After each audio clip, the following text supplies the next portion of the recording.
In the flickering candlelight of a Cairo hotel room in 1904, a man sits cross-legged before an ornate altar, his eyes fixed upon the void.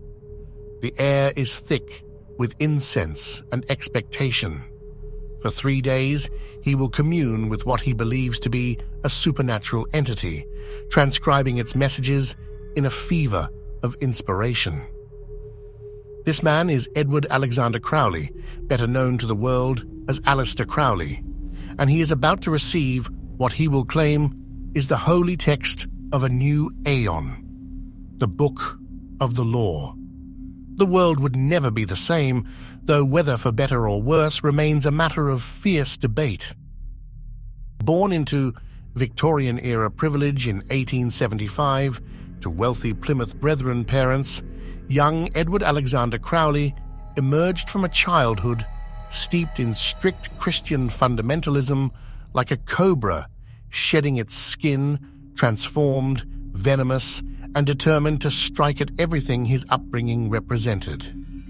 His father's death when Aleister was 11 marked a profound turning point, leaving a void that would later be filled with an insatiable hunger for spiritual knowledge and personal power. The rebellion began early. At Cambridge, Crowley discovered his true passions: poetry, mountaineering, and the occult. Like a moth drawn to forbidden flames, he devoured texts on magic and mysticism, finding in their pages the antithesis of his religious upbringing. The constraints of Victorian morality fell away from him like autumn leaves, revealing the self-proclaimed great beast 666 inches beneath. His early involvement with the Hermetic Order of the Golden Dawn marked his first serious foray into organized occultism. Here, among Britain's intellectual and artistic elite, Crowley found a system of magical practice that combined Egyptian mythology, Kabbalah, and ceremonial magic. But even this proved too constraining for his explosive personality and enormous ego. Conflict with other members, particularly poet W.B. Yeats, led to his eventual break with the order, a pattern that would repeat throughout his life. Crowley's psychological landscape was a battlefield of contradictions. A brilliant intellect warred with destructive impulses, spiritual aspiration tangled with hedonistic excess, genuine mystical insight competed with an overwhelming need for attention and controversy. He was a man who could write sublime poetry about divine love while conducting brutal magical experiments on his followers. The watershed moment came in Cairo with the reception of the Book of the Law. This slim volume, supposedly dictated by a preternatural intelligence called Aiwas, became the cornerstone of Crowley's philosophical system, Thelema. Its central tenet, "Do what thou wilt shall be the whole of the law," has been both celebrated as a declaration of spiritual freedom and condemned as a mandate for selfishness and excess.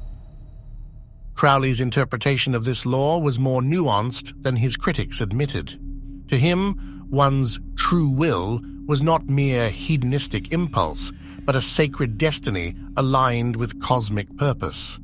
Yet his methods of pursuing this understanding were often extreme. At his Abbey of Thelema in Sicily, he conducted experiments in communal living and magical practice that scandalized society. Reports of sexual rituals, drug use, and psychological manipulation led to his eventual expulsion from Italy under Mussolini's regime. The darkness in Crowley was real and profound.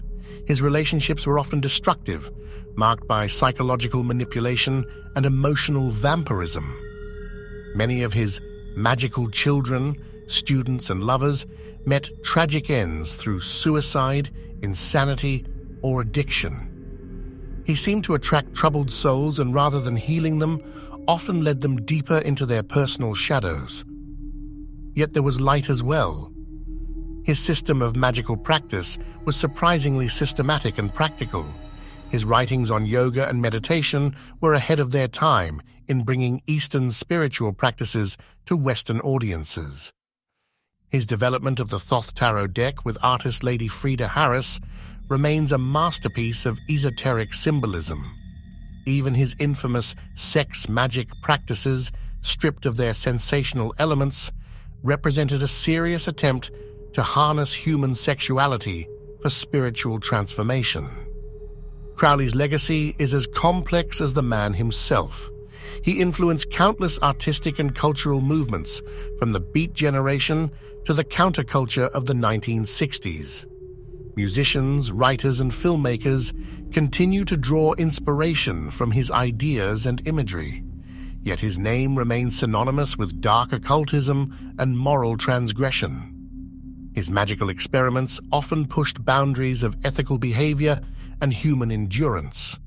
He would isolate students in dark cells, subject them to extreme physical and psychological trials, and manipulate their emotional states, all in the name of spiritual development.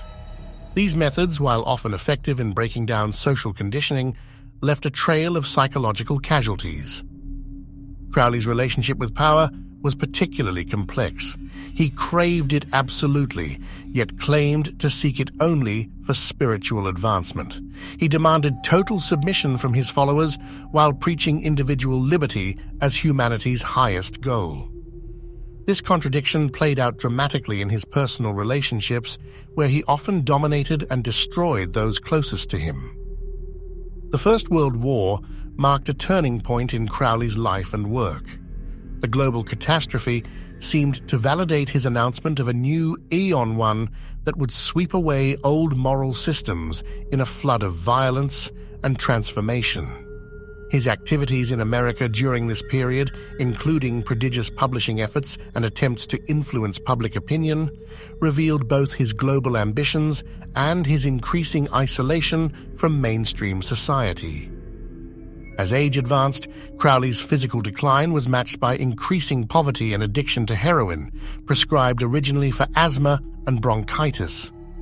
Yet his intellectual output continued almost until his death in 1947. His final years were spent in a boarding house in Hastings, England, a far cry from the wealthy circumstances of his youth or the grandeur of his Abbey of Thelema. Today, Crowley's influence continues to ripple through Western culture. His emphasis on personal spiritual experience over religious dogma, his integration of Eastern and Western mystical traditions, and his insistence on the scientific study of mystical phenomena have all become more accepted in mainstream spiritual discourse. Yet his methods remain controversial, and his personality continues to overshadow his achievements. The story of Aleister Crowley is ultimately about the price of absolute freedom, spiritual, moral, and social. It is about the thin line between liberation and destruction, between mystical insight and madness, between spiritual power and human frailty. His life serves as both inspiration and warning, a testament to human potential and human limitation.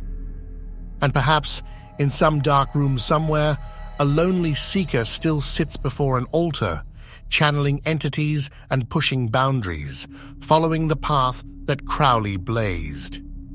The candle flickers, the shadows dance, and somewhere in the darkness, Crowley's laughter still echoes, mocking, inviting, warning.